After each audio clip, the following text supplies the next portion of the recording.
वरिष्ठ नेता शांता कुमार ने अपनी आत्मकथा में ईमानदारी के मुखौटे के पीछे छिपे भाजपा के असली चेहरे को पूरी तरह से बेनकाब करते हुए एक शालीन और न्यायप्रिय नेता के राजनीतिक कत्ल की कहानी को भी बयां कर भ्रष्टाचार के खिलाफ ज्ञान बांटने वाले राष्ट्रीय स्वयंसेवक संघ सहित तमाम बड़े भाजपा नेताओं की कार्यशैली एवं भ्रष्टाचार में संलिप्तता को भी उजागर किया है। कांग्रेस प्रवक्ता प्रेम कौशल ने जारी एक बयान में कहा कि शांता कुमार की आत्मकथा के इस प्रकरण से स्पष्ट है कि भाजपा वास्तव में दो मुंह वाले सांप जैसी है और भ्रष्टाचार पर लंबे लंबे भाषण झाड़ने के साथ साथ दोनों हाथों से देश को लूटने का काम भी कर रही है तथा भ्रष्टाचार की ऐसी कमाई से ही सरकारों को गिराने का खेल खेल रही है। भाजपा ने इसी तरह की काली कमाई से 7 स्टार होटल से भी बढ़िया कार्यालय बनाया और उद्योगपतियों से धन शोधन के चलते ही आज देश में सरमाएदारों को लाभ पहुँचाने वाली नीतियाँ तथा कानून बनाए जा रहे हैं। कांग्रेस प्रवक्ता ने कहा कि 2014 में मनमोहन सिंह सरकार के खिलाफ तथाकथित भ्रष्टाचार विरोधी आंदोलन सत्ता हथियाने का सुनियोजित षड्यंत्र था, अन्यथा भाजपा के 6 वर्ष के कार्यकाल में किसी को तो सजा मिलती।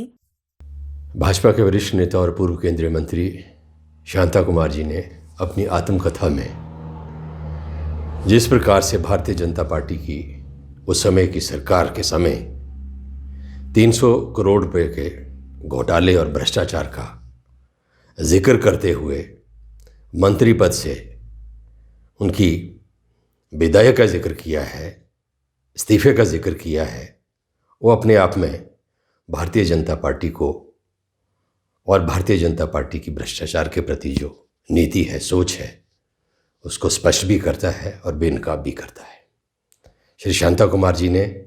जिस प्रकार से जिक्र किया है कि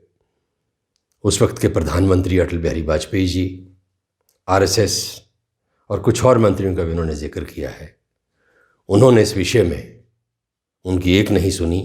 और अंततः उनको मंत्री पद से इस्तीफा देना पड़ा। ये बहुत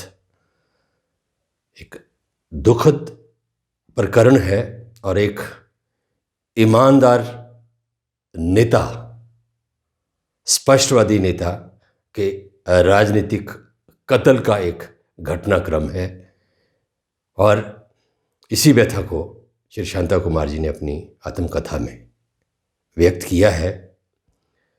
भारतीय जनता पार्टी दरअसल दो मुंह वाले सांप जैसी है, कहती कुछ है, करती कुछ है। 2014 में भारतीय जनता पार्टी और इनके कुछ साथियों ने उस समय की जो मनमोहन सिंह सरकार थी कांग्रेस पार्टी के नेतृत्व वाली, उसके खिलाफ तथाकथित भ्रष्टाचार के मुद्दों को लेके एक सोची समझी सुनियोजित चाल के तहत, षड्यंत्र के तहत आंदोलन किया सत्ता हथियाने के लिए।